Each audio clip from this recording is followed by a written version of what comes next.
এখন বাজে সকাল 6:30। প্রথমে মিষ্টির জলটা ছেঁকে নিয়ে তাতে 2 চামচ শিলাজুত মিশিয়ে ওমকে দিয়ে দিলাম।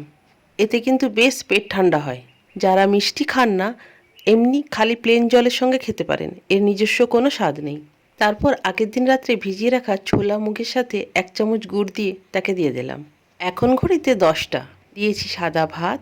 ওমের টিফিনের জন্য বানিয়েছিলাম রুটি আলু ভাজা, সেখান থেকে একটু আলু ভাজা, চিংড়ি মাছ দিয়ে মোচার ঘন্ট, মসুরের ডাল আর গোল্ডেন কাপ মাছের ঝাল, আর রয়েছে রূপাপাটিয়া মাছের তেঁতুল টক। এখন বাজে 11টা। শীতের রোদের চমকটাই আলাদা। আমার ঘরে একটা সিঙ্গাপুরি কলাকাঁদি হয়েছে, কিন্তু হনুমানের আশীর্বাদে শেষ অবধি থাকবে কি না সন্দেহ। সুযোগ পেলে ভাতের পরে কার কার এমন মাখা খেতে ভালো লাগে একটু কমেন্ট করে জানাবে তো। ঘরে কিছু আমলকি ছিল, তাকেই কেটে বিট লবণ দিয়ে চিলি ফ্লেক্স দিয়ে মাখিয়ে নিলাম।